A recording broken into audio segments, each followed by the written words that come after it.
Hi, everyone. Welcome to another Spiral Society True Crime Special. Tonight, we are discussing Sebastian Rogers. Where the hell is Sebastian Rogers? And who is lying here?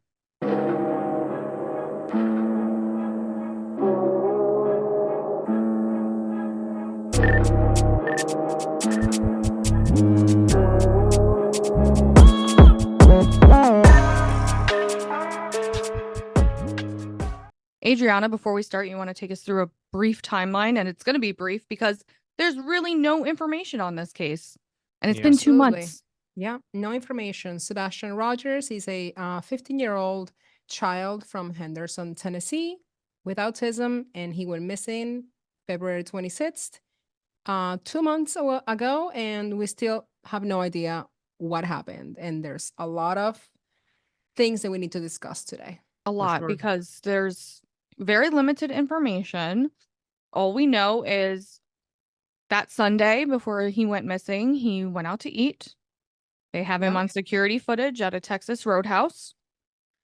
He went home. We recently learned he was seen on security cameras taking out the trash later that evening. He went to bed around 9:30 p.m. And the next morning when his mom went to wake him up, he wasn't there. He wasn't in his bedroom. He wasn't in the house. Vanished into thin air. Yeah. Yeah. I think it was actually neighbors' security cameras because that house apparently has no security cameras whatsoever, no alarm system, no technology, which I found, weird in this day and age, honestly. So for me, I'm going to start being honest. There's just so much speculation and just so much from both sets of parents talking on every single podcast and interviews and little things. I I know what you said before, T, that people shouldn't talk because things get misconstrued and you get blamed. Keep talking because the more you're talking, the more questions I have, and honestly, it kind of shows character. I have so many questions. So many questions, including we were discussing a minute ago that Sebastian's mom said that she heard a thought. I mentioned that before, and you Hmm. brought to my attention that she actually didn't say this piece of information in her first interview, which I No. find completely strange. Tell me more about this. In her very first interview, she just said, So, kind of just walk us through that night. We were out and about that day. We were having a really good weekend. We got home. Everything was pretty normal. He was playing in his room. When I told him to go to bed, he did. He said, "Good night, Mom. I love you." Said goodnight to his puppies. A little bit later, I wound up going to bed, and when I woke him up for school, he wasn't there. simply what I said before, which was he went to bed around 9:30. When she woke up in the morning to go check on him and wake him up, he wasn't there. And she checked the house and she checked everywhere and he was nowhere to be found. Then the story changed to About 9 o'clock, told him to go to bed. And he said, come out of his room where he was playing. He said, "All right, good night, Mama. Good night, puppies. I love you." And went to bed. He was doing something in his room because about an hour later I heard some noise and I was like, "I don't care what you're doing in there, but go to sleep." he went to bed. She heard a thud. She told him, whatever you're doing in there, knock it off and get to bed. And that was that. And then the story changed to he went to bed. She heard a thud. She said to him, whatever you're doing in there, knock it off and get to bed. And he responded and said, yes, ma'am. And then that was that. At no point does she ever go in his room and physically see Right. him. But the final version of this story was that she heard him, which is an important detail because then that gives another timestamp of the last time he was in the Heard, home. seen. Yeah. Right. But you see, I with this don't- recap, I immediately have two questions. First one is you hear a thought in your child's room and you don't want to go and check and see what happened. Like you're unbothered fully. That's my first call out here in this little recap of just a few hours. And then a second one, it takes you only 3 minutes to confirm that your child is missing. If you have a house, you don't go outside, you don't go up and down the street to see if you want to see somebody else in the neighborhood or just check the backyard. It would take a little longer than 3 minutes to confirm your child is missing. You can be alarmed in 3 minutes saying that, like, oh, okay, he's not here. That's weird. But like, you're not gonna confirm that like he's missing in just 3 minutes, to my understanding. I don't know. Especially that they have said that there's like no sign of foul play. There's no doors unlocked. There's no like, an open window, or you see Mhm. the bushes, they're distraught or whatever. Nothing. So I don't know. What you just said to me is that apparently it's the stepfather that says that Sebastian says yes, ma'am. Right. So So he said that on a podcast. Okay. What do you want to know? Well, tell us the whole story. What did Katie tell you about the thud? What is the story behind that? If Katie's there, maybe she could tell us. Does she want to come on? No. Okay, we ain't that's gonna fine. interrupt. Okay, that's absolutely fine. Because it's like this. People, it's enough as it is. I'm not putting her through this. Oh, And I'm that's sure that fine. right there is going to cause a big stir and say, well, I'm controlling. No, I'm not controlling. I'm a husband who protects his wife. Well, you will only get polite But questions here. Let's go back to the Sebastian deal. Okay. Okay. Katie reported she heard a thud. And that's it. But didn't So to she knock her ask? off and So go to bed. I've seen different reports of she heard a thud. She said, "I don't know what you're doing in there, but you need to go to bed." I've seen other reports that Sebastian responded back to her. If he did respond back to her, do you know what he said? Yeah, he replied, yes, ma'am. Okay. I mean, No, I mean we're clearing things up. right. That's all this is. Let's just clear it up. There was a noise. Katie heard it. She responded. Sebastian answered. Okay, and see, people out there, they want to help, and it feels like that you just are like that pissed you off that we even asked that. No, and they what pisses me off is when the statement is out there. There was a thud. She asked him what, he responded back and moving on. And around what time was that? I'm not going to give you details as far as I mean, time. Katie gave details, but Well, guess what? That is Katie. I'm not giving you those kind of details. No, she gave details publicly. That is fine. Okay. Katie can give you that. I am not giving you that information. I will tell you this. It was between the time we were on the phone to the time we got off the phone. That's what I'll give you. That's it. And listen, I know what you said, like let them keep talking because they're just gonna put their foot in their mouth eventually and Mhm. start revealing things. But these people are so messy. They are. Now, Sebastian's stepfather, Chris Proudfoot, I have a lot to say about this man. But Yeah. going back to the doors. So again, on a podcast, Chris Proudfoot was talking about the doors in the home. And the doors in the home were all locked. The only door that doesn't have a lock, like a traditional style lock, Mhm. is the front door because that's a keypad to get in with a code. Yeah. So if Sebastian was to leave, it would have had to been through that Through front that door, door. Right. which there's no camera footage anywhere of that happening because it was too dark. So the security cameras didn't pick up anything. You can't tell if anyone actually left the house. But I have a lot of problems with Chris Proudfoot. I'm struggling. I have many Where do problems we with him begin? too.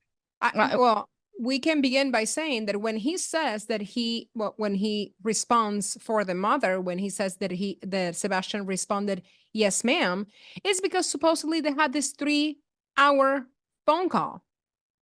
I'm so sorry. I adore my husband. Like, we usually are never apart. And even when he's away, there's no way I'm going to spend 3 hours on the phone with him. Like, if you guys think about this sounds like either planning, either freaking out over something.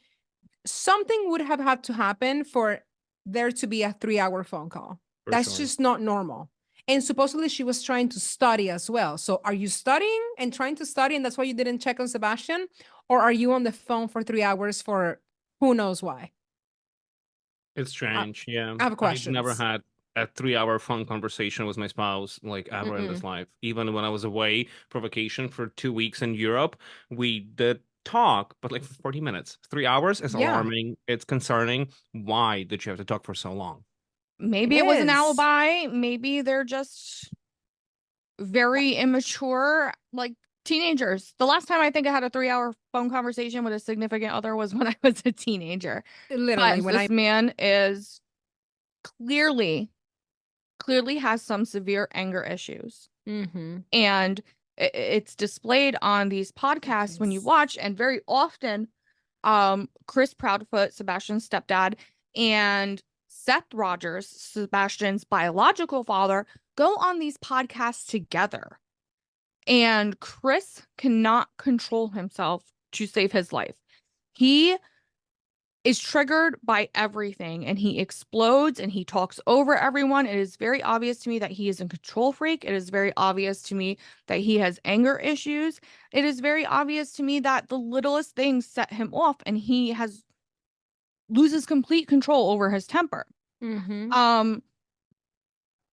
My suspicions about him were confirmed when I heard his ex-wife. His ex-wife also talked to Nina Gomez. She also talked to a podcast.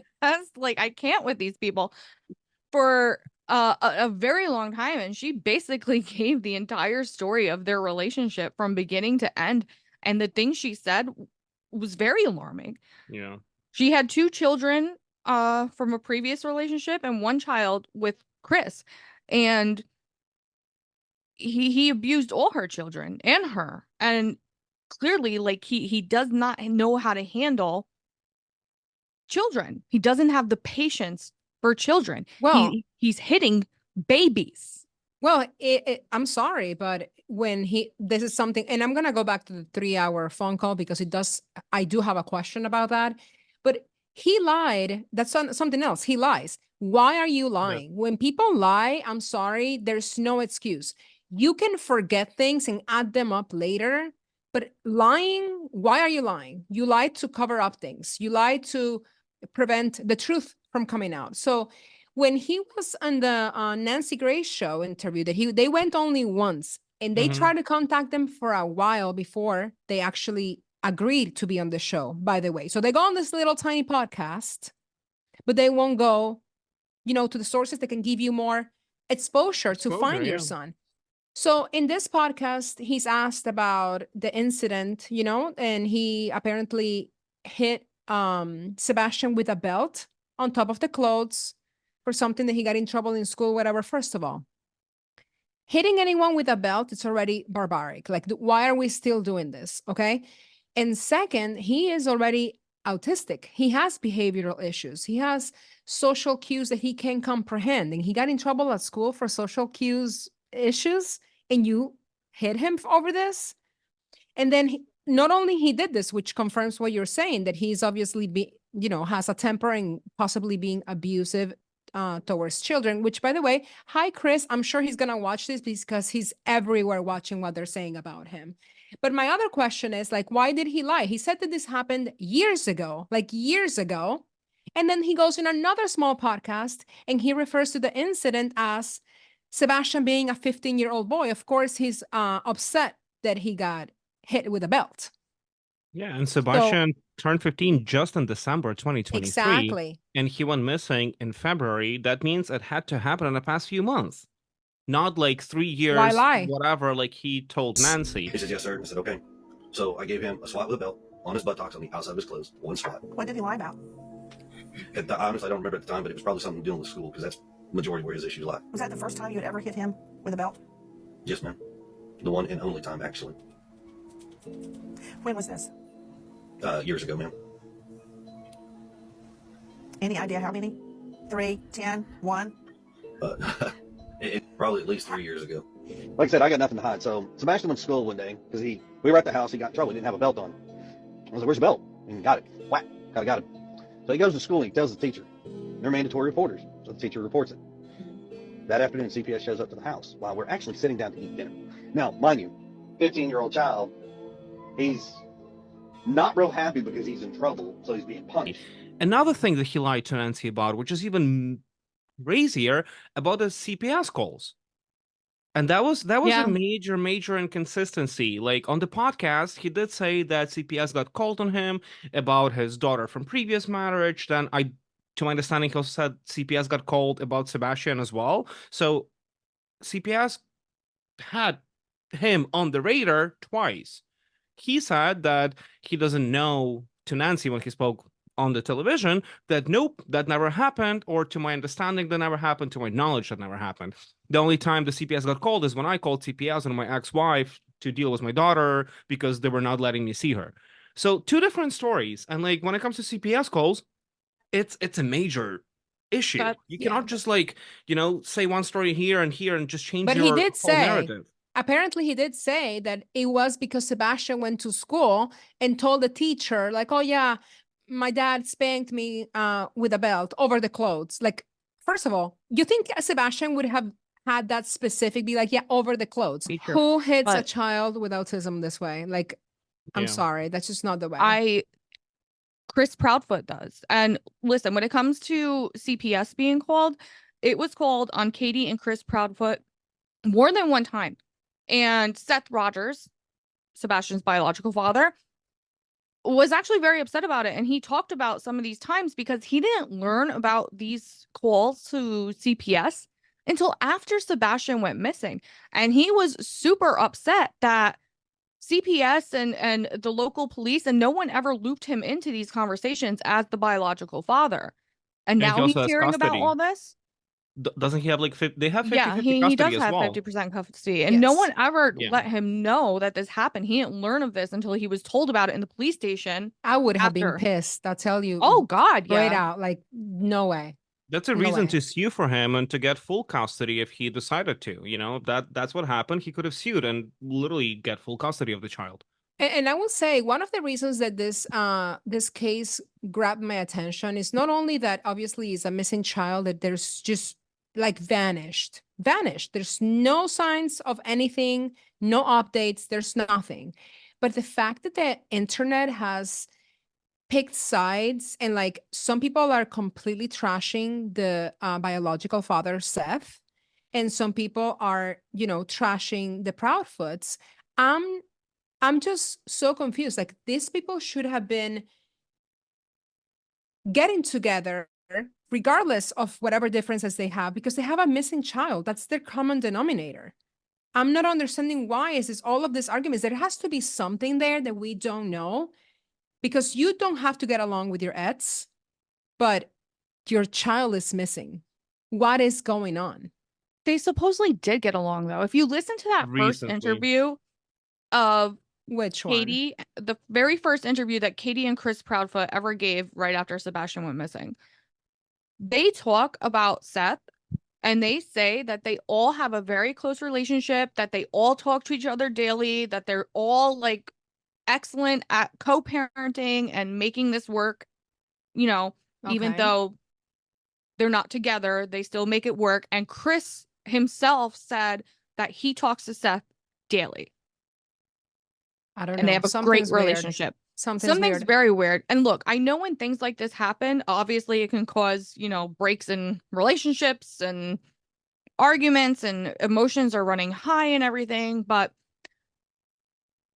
I have something to say about Seth and Chris Proudfoot in this regard. Like, they have been getting caught up in their own drama so much, and it's Mhm. become a game of like, oh, let me tell all his dirty secrets. Let me tell all his dirty secrets. Let me go on this podcast and tell the world what a piece of shit he is. Instead of focusing on Yeah. finding Sebastian. Like, Yeah. they are so caught up in their own drama of pointing fingers and spilling the tea on each other that they're losing sight of the goal here. So I'm actually in a way happy that they were told like stop going on podcasts and talking because Mhm. they were completely going off track. Well, Seth has been looking for a spokesperson. That's as far as I got into this research. And apparently Chris Proudfoot, approached Seth on the vigil that they had a few Mhm. days ago. And, they kind of like squashed it, like, let's just leave our egos aside and let's just try to do this together. But then Seth gave an interview again. I will have to find the podcaster here on YouTube. He's amazing. He's been doing a lot of interviews with him exclusively. And apparently they're still not replying. There's no communication between the Proudfoots and Seth. So this is a problem. It's an ongoing problem. I just don't know. Like, I understand that people are, saying that they shouldn't be talking about all of these issues, but maybe there's something there that needs to be said. There's something about Chris that I don't like, and I just find it odd. I mean, find it odd. this case is mostly known at this point because of the drama, because all of the Yeah. beef that they have amongst each other. It's not that we learn updates, what happening with the Exactly. case, and yeah, it's mostly known for its drama. But my question It's is, fucking ridiculous. I can Yeah. give you 3 bullet points about Sebastian and what happened, and I can give you a whole PowerPoint Mhm. presentation on Yeah. the history of On their Seth life. and yeah, like for Seth sure, Rogers and Chris Proudfoot. Like, what the fuck? I shouldn't know what they had for dinner exactly. yesterday. I should know more details about what happened to Sebastian. Well, talking about dinner, that's something else that it throws me off, because as a mother, I cannot comprehend. I understand that they left the home and the area in their RV because supposedly they were getting death threats or whatever the case it is. I cannot imagine my child missing and me leaving the area, me not doing the searches, me not, not participating. Like, there's a lot of odd things that the Proudfoots have done, and I am not having it. Like, I can't trust them. There's a particular picture that I saw of Chris and Katie at a Harley shop, and they denied being at a Harley shop, trying to purchase a bike or whatever they were. Even if they were looking, it doesn't matter, they deny this. But on their t-shirts, there's the Sebastian missing poster. So there's a lot of things that they're doing, but somebody's lying. I need to know why they're lying. And like I said before, if you're fucking lying, it's just raising all of these red flags for me. You can forget things, but adding things and doing things and denying, and there's this whole, it's just too much for me. I just don't know what happened. Have they searched their home? Yes, Katie Yeah. did say, I think she was in the entry, it was Nancy. She did say that the home's been searched multiple times. And the craziest part for me is that I know a lot of people are questioning Chris and Katie, but Katie, according to her entry, it was Nancy, did pass the polygraph test. So Yes. if that's the part that I have questions about, because if she did pass the polygraph test, it was something wrong there, the cops wouldn't let her just run Nope. loose. Inadmissible in court. Polygraph tests are simply a means to scare someone. They're a scare tactic for interrogations, but they're not allowed to be used in court Yeah. for a certain reason. Nancy still, Grace. No, Nancy Could have found Grace. something. She offered Chris Yes. to take a polygraph test because he lied. He said in another podcast that he had taken a polygraph and that he passed it. That wasn't true. So Nancy asked him if he would take a polygraph, and he's like, of course, tell me when, I'll be there. She set it up. He never showed up. And then he said the TBI told him that he couldn't take it, that he had to do it through them, whatever. All of this bullshit, lies and lies and lies, one after the other. I would do anything. Tests, yes, I know, but polygraph tests rely on a conscience. It doesn't And if matter. you are, yes, it does matter, because if you are a You can check it. Yeah. if you are a sociopath or you are a psychopath, I you understand do not that. have a conscience. You are going I to understand. pass a polygraph test. Yeah. So he could take 50 fucking million of them. But in my opinion, there's very much something wrong with that man. And I do think he has sociopathic tendencies. I'm not going to say psychopathic, but I will say sociopathic tendencies. And I do think he could pass a polygraph test. There's also other ways to pass them if you're not a sociopath or Yes. psychopath. I agree with this. And allegedly, Chris, in case you're watching, which I'm sure you are, by the way, I'm not denying anything you're saying. I'm not arguing with that fact. I know that this is possibly not, this is not admissible, like you say, but the point of the matter is the lying. Why are you saying Yeah. that you got a polygraph test when you didn't? Why? Why did you lie about the belt? Why are we having all of these issues with the Cajun Navy possibly being told by Chris to stop the search? Why? Aren't you looking? Or do Because you know there's what something happened? severely wrong with this man. And if you want my honest opinion, and this is speculation, this is my opinion, nothing obviously here has been proven. I think he did something. I think he lost his cool, like he has done with every child who has ever been a part of his life. He has lost his cool. He has beat toddlers. He has taken a newborn baby in the car seat carrier and smashed it against the Oh wall my because it God. wouldn't stop Stop. crying. Mm-mm. He has backhanded a little girl across her face because he was getting annoyed with her. And at the time, she had braces, so her whole mouth started bleeding when she got backhanded across the face. He's beat Sebastian with a belt. And Apparently only once over the clothes. Bullshit. Mhm. bullshit. I think he did something to this boy. I think something happened. And remember, Sebastian is autistic. So he's going to require even more patience and even Yeah. more care than the Yeah. other children who he was beaten on who Yeah. weren't autistic. Okay. So I think Sebastian triggered him somehow, some way, and he lost his fucking cool and he did something and he took it too far. Maybe he didn't mean to, but Okay, then how? Okay.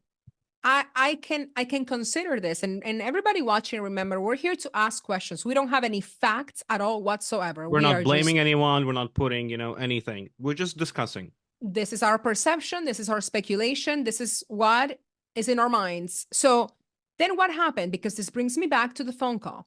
If he was away and he says the door to door is about, from his location where he was to his home, it was like a 3 hour and some minutes.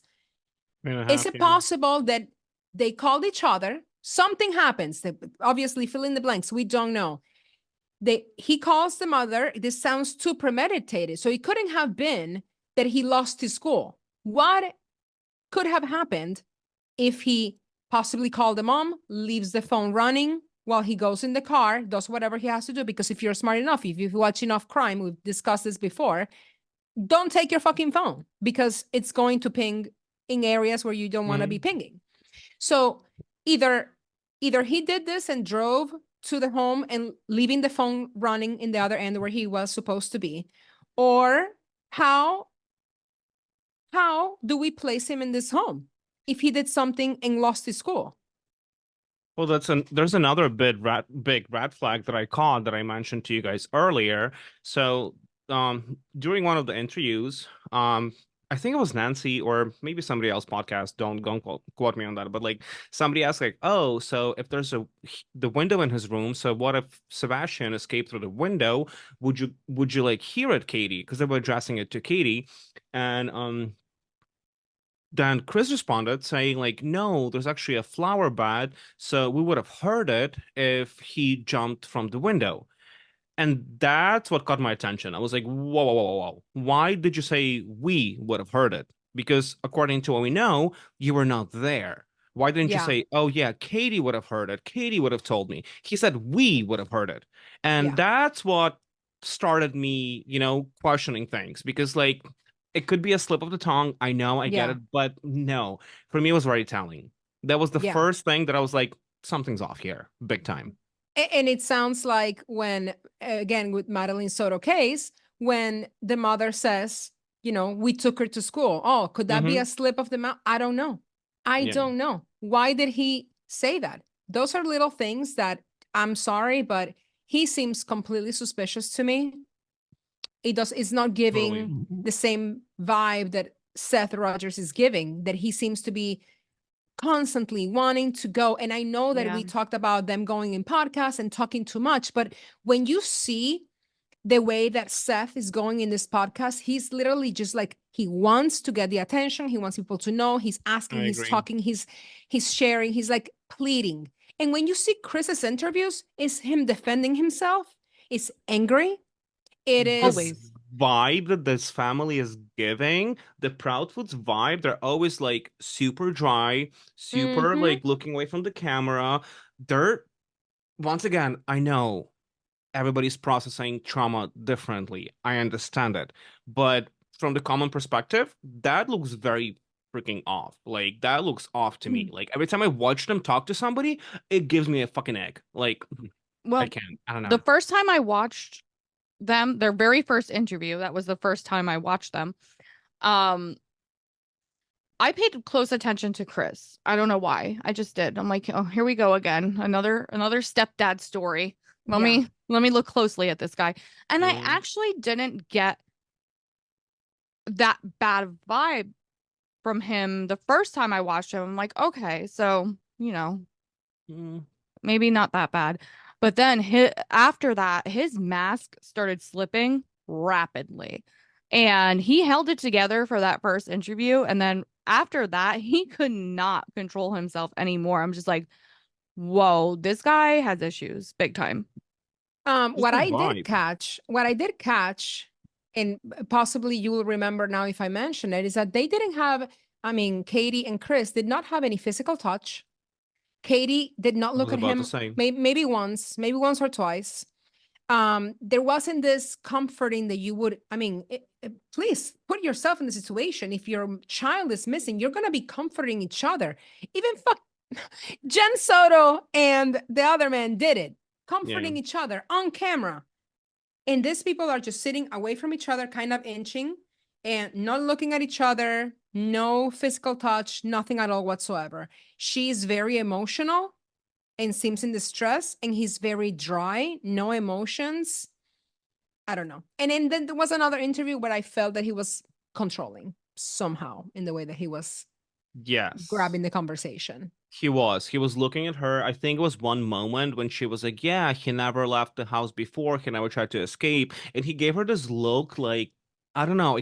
Once again, just speculation. It was just pretty much like, stop, like, shut up. Like, it was weird energy. But also, I did catch when it comes to Katie, once again, everybody is expressing their emotions and trauma differently. She had those like few laughs at some moments when she was asked what Yeah. happened. She did like burst out laughing, and that did not sit right with me.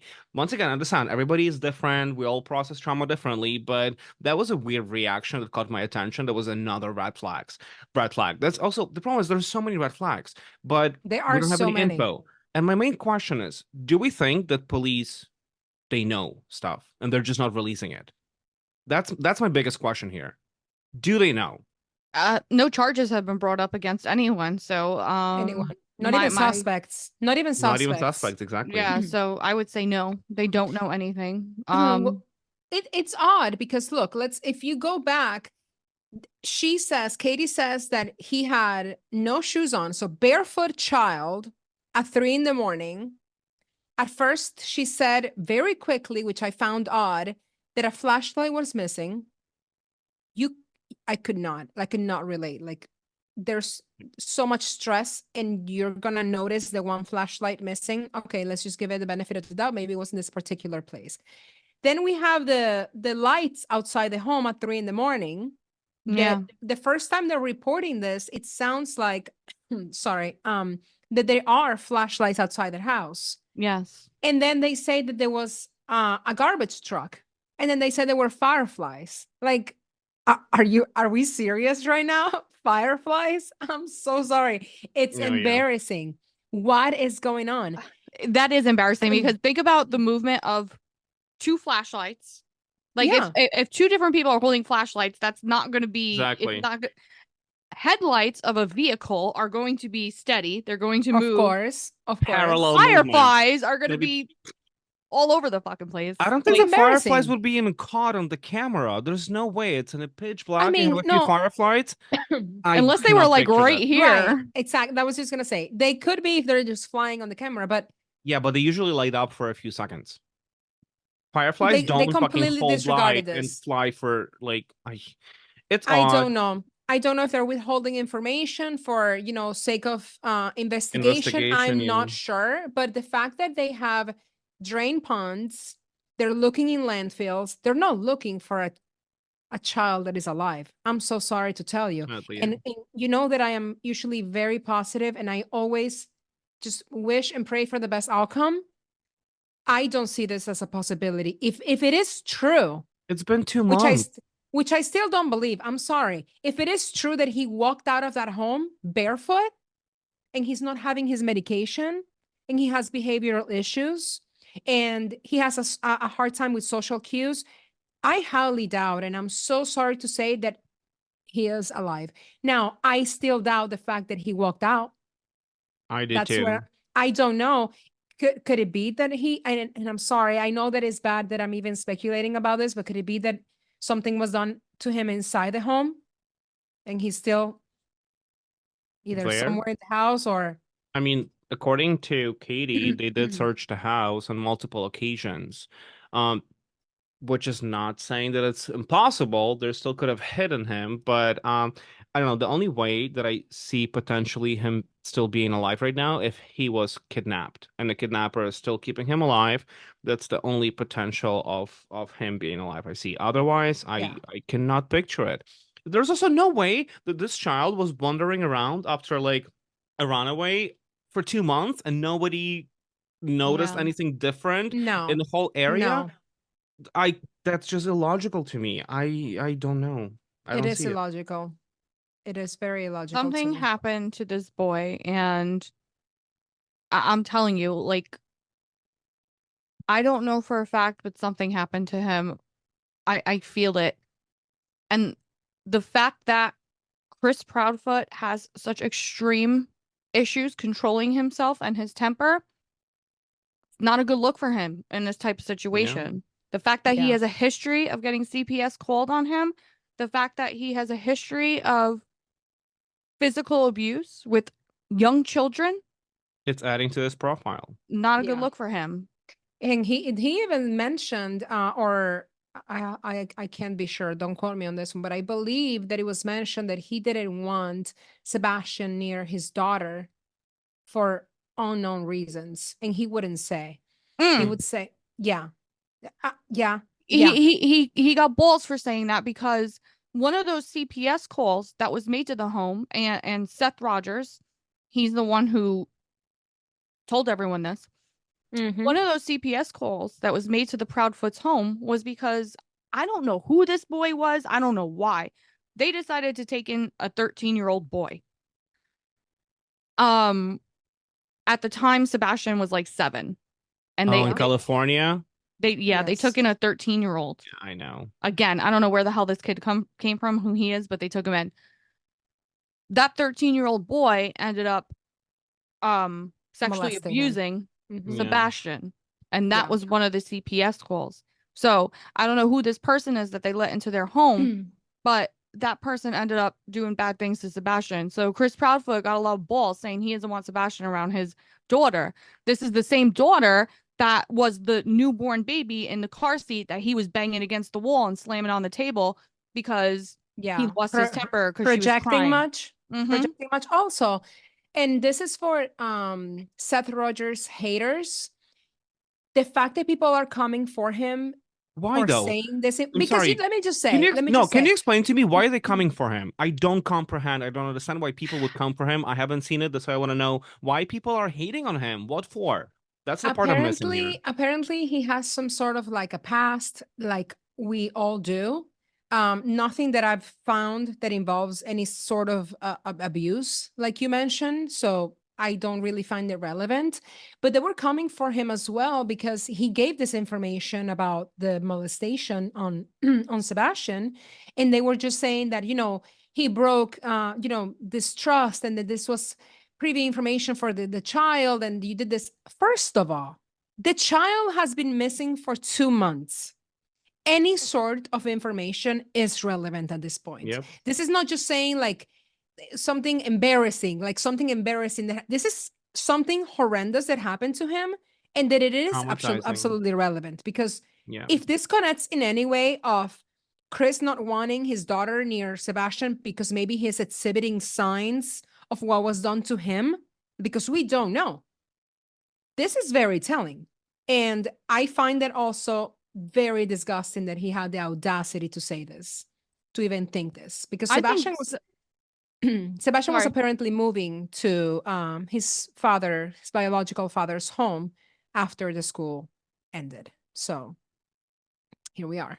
I think Seth is just trying to provide people with examples of the things that actually go on behind closed doors in the Proudfoot's home, because these are things, some of these things he wasn't even aware of as Right. Sebastian's father.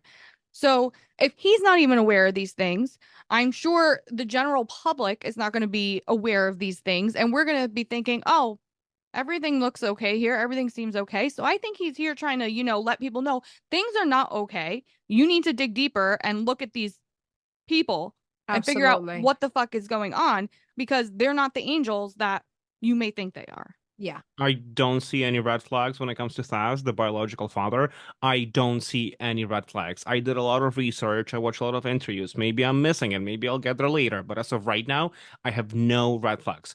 When it comes to Chris, tons of red flags. Even when it comes to Katie, there's definitely a few red flags we can discuss. Overall, we just did. And, one family versus another, if I have to pick a side, I will pick Thaz. I will That's pick just my Seth perspective. because for me, he is the one that is constantly wanting to find Sebastian, which is the only thing that matters. Yeah. When the people forget, even like I'm going to be honest, on TikTok, I skip all of the videos of this people giving their 2 cents on the families, because honestly, what matters is Sebastian, and that's where the relevant information should be, landing. All of this drama, I know that they have brought this on themselves by going on this podcast and just talking a little bit too much. But like you said, Alec, like they even criticized him for, I believe, I don't know, talking to one of the podcasters, and he said that he fell asleep during the polygraph test because he had taken some medication. How many times I have to say this? As the mother of the group, if my son goes missing, God forbid, I will have to be so doped up to make it to one more day, honestly. Like, I don't think I could with my nerves and my anxiety and the fear. So what if he's taking something to keep him calm? What do you think, T? I see you reacting. I hadn't that heard weird? that before, and that's a little Oh, bit yeah. that's a There little you bit of a go. red flag for me, not gonna lie. Okay, well, go ahead.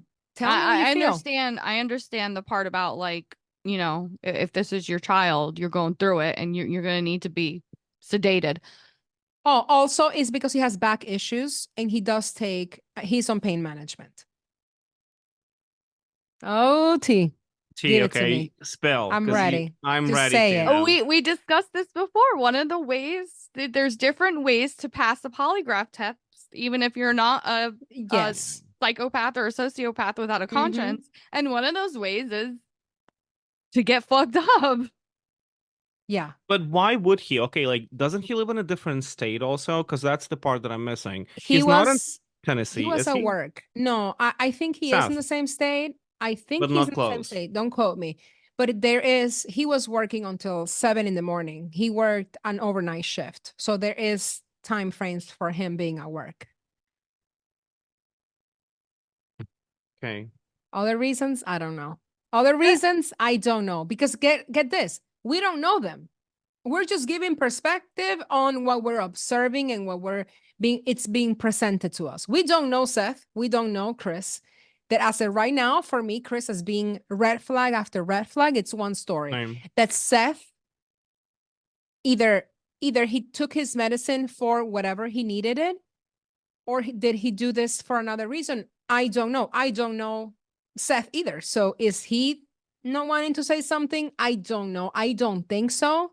Just because it's giving desperation the way that he looks for his son.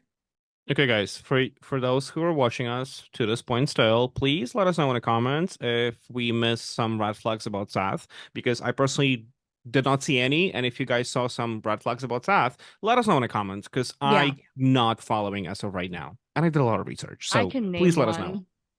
Tell me. Do it. I don't want to think this way because I really do want there to be someone in this situation who actually like cares about Sebastian and wants to find him. And I'm not saying that Seth doesn't care about his son. But one of the first red flags for me about Seth was when he gave his first interview. He was very quick to throw the Proudfoots under the bus. And he was very quick to like start spilling tea and talking bad about them. And for me, I can understand, again, I can understand his anger. I can understand his frustration. I can understand him thinking like, why weren't you watching him? Why weren't you paying attention to where he is? Why weren't you paying attention to what's going on? And this happened under get your it. watch. I Yeah. understand. Exactly. Yes, I understand his anger. But it is a bit of a red flag for me to automatically, when someone's trying to talk to you about Sebastian, to automatically start pointing fingers. Could it just be anger? Possibly. I see it as a natural reaction. I hear you, T. I do hear you, but I think it's a natural reaction. It did happen under their watch, especially if they share custody 50-50. If something happens when you're not watching a child, to my understanding, you're obviously going to point fingers because it happened under their watch. So here, I cannot blame him. And we don't know what kind of relationship they have, like at the core. Like they got divorced for a reason, right? He seems to say in one of the interviews, one of the first interviews that I'm sure that is the one that you're quoting, is she was just not being a mother, a grown up with an autistic son. So there could have been many instances before, including the molestation instance, where she was being irresponsible and you are fed up. Like I can see that. That's why that didn't raise a red flag to me, because I would be the first one being like, that person, you know what, this and this has happened before. She's not responsible. I would be the first one pointing fingers if something happened to my son under somebody's watch that I have already a feeling that they're not being responsible and, you know, as they should be. I hear that. I was watching it. Look, I watched it back to back with the Proudfoots interview where Chris was talking about how they're all the best of friends and communicate daily and all one big happy Brady Bunch love each other family. So then to go from that to hearing Seth be like, what the hell is wrong with those people? I was just like, oh, okay. We're not one big happy family. What's going on here? So that's where I'm coming from. And again, it just goes back to the drama. It goes back to the drama. I understand everyone's angry. I understand everyone wants to blame someone else. Yeah. But they all have really lost sight of the goal here. Yeah, it feels even a little hypocritical from me saying that I'm not watching people criticize everybody else in their lives instead of like focusing on key points that could have happened to Sebastian, because we're doing this. And the only reason we're doing this is because there's really nothing to go off. There's no information. There's nothing, yeah. Nothing. Zero leads. There's nothing. No foul play. The only thing that we know is that he left without shoes. I believe her. You as a parent, you know, again, my son has 2 pairs of shoes because he's growing so quickly that I'm not willing to be spending hundreds of dollars in shoes that are going to last 6 months. I get it. You only have 3 pairs of shoes. You know if one is missing. That's it. That's all we know. I don't But that's get it. why this case is blowing up so crazy, and that's why It's so many people have bizarre. questions, because nothing makes sense. For me, it's more about, I understand digging, like digging for things like you said about Chris with the CPS things. These are important things that could have an impact on the case because it shows a pattern of abuse. But digging for like what you did in college and the job that you had a few, who cares? Like, why are you even going in that route and speculating when that doesn't bring you any closer to finding Sebastian? That is a big problem for me. It's a big problem for me that the Proudfoots are off in their RV, not being at home, not really cooperating, not communicating with Seth. It's a problem that they have lied about the Cajun Navy. Chris said that he had contacted them to do some investigation, and the Cajun Navy was like, no, they have never contacted us, answered our calls. Seth has been the one in contact with us every day. See, these are the things about Chris that makes me say something happened and he has something to do with it, because like, why lie about something like that? Why? You know, people are going to find out that that's bullshit. So why even say it? Okay, so that's it. This is my question before we because we have to wrap this up. Is we're gonna spend the entire episode just spiraling over the same crap over and over and over. So how either the mother lost her cool and did something, and he's trying to help her, or he definitely had to drive, and something happened. But that will be premeditation. That will mean a lot of things. I understand losing your cool in someone that has rage issues, but there's just a lot. How do we place them? How do we place him in there? It's too many questions still. A little bit Too of a many coincidence, questions. though, that the distance from where he was at is the same 3 amount of time hours. is the same amount of time as this alleged phone call, Yeah. right? So there's that. But There you is don't that. know. I don't know much about Sebastian. In all this, I haven't heard a lot about Sebastian. I haven't heard. I mean, of course, I've heard he's a good kid. He's a kind kid, all that. Of course he is. But I haven't heard anything about what do his bad moments look like? Is there a possibility that Katie could have called Chris and said, you need to come here. I can't control him. Yes, You need to do it something is. about this. It is actually. I wrote it down because I'm not a doctor and I'm nothing of the sorts of any expertise. He does have a chromosomal deletion called 6q27, which in fact adds to this autism situation where he has, lack of control with emotions, and he doesn't know how to deal with the negative emotions, and he might throw tantrums, and he gets possibly physical, bites himself, throws Okay. himself on the floor. So there is this behavioral issues that I've mentioned before. So there is a possibility that he got snarky with his mother. We don't know. I mean, how did he react when he was hit with a belt? I can't see a child like this that you give him a spanking with a belt or a whip with a belt, whatever you call it, and he's just gonna be like, oh, okay, I'm gonna go to my room now and cry. I sense, and obviously speculating over this, but an overreaction, right? So there's your answer. He does have Outbursts. issues with the responses and outbursts. Yes, that's very possible. Hey, I'm having a hard time crying. I'm desperate. He did it again. He threw something. He bit himself. He doesn't want to go to bed. Okay, so what I wrote down for the chromosomal deletion is it's a genetic condition, is very rare. It shows behavioral difficulties, social challenges, anger management, rages, and hard time dealing with negative emotions. So what happened? What happened? They need to test Chris Proudfoot for that. Well, I would love for people to tell us if they think this is a possibility. For me, makes sense if she would have called him and, saying that, he's losing his temper, he's being uncontrollable, and he lost his shit over there, wherever he was. And he's like so angry that he made the decision to do this. But I don't know. The 3-hour phone call, it is a huge red flag to me, like huge. I can't comprehend anybody talking for 3 hours unless it's something very specific. You see, the crazy part is that's what we have. We only have red flags. In this case, we have no information. We have no facts besides a few bare facts, but like we have red flags. So that's why we have questions. Yeah. And we're going to continue asking them until we get answers. This is all we have. All we have is questions. All we have is speculation. Sadly, we don't have anything to go on more than the few facts that we know, which is that he was seen on Sunday night. Monday morning, he wasn't found. Front door was the only one that he could have access by a keypad, is the only one that didn't require a key. He left barefoot. Those are the only 4 things that we know. That's it. Seth was working overnight shift. Chris was apparently in another county, in Memphis, I another believe. state. I don't even know where. I 3 don't even hours know away. where. Yeah, 3 hours away. They had a 3-hour conversation while the mother is trying to study, but at the same time, she's on the phone.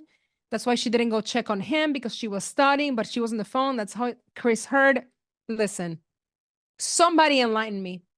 I don't like liars. He's a Liars, control freak. liars. He's a control freak. I can also see a scenario where he's like, if I'm going to be away from home, you're staying on that fucking phone with me because I want to make sure that you're not talking to other people, doing other things, whatever. There are people like this. Yeah, People they are are. crazy. There are. That's a good point. There are good people like that. No, for sure. I don't But know. And last thing before we close, do you guys see her as an abused woman? Because I got that vibe for a minute there. she was very, very reserved in all the entries that I've seen. She was very reserved. So you can see it as a character trait, or you can see it as the abuse victim. It's once again, we can only speculate. We don't have any Yeah. facts to back that up. But I don't think you can be married or in a relationship with Chris Proudfoot and not be an abused woman. So fair I will point. just say that by default, she's an abused woman because she is with that man who is insufferable. Yeah. I agree. Okay, No. guys, for all of you who are watching us, if you have any theories, any facts, anything you caught, we're super open to conversation in the comment section. We would love to discuss this further. So ask questions, leave us comments. Correct us. Correct us, exactly. We could have said Yes. something that's wrong. Feel free to continue this conversation in the comment section, because we would love, love, love to talk with you guys and see what you have to say. Because once again, all we have is questions and our speculations. A lot of them. We'll be right. here again next time at the same time, and we'll talk to you guys very soon. We'll read you. Bye. Yep. Yep. Talk to you in the comments. Bye, Thank you guys. guys. Bye bye.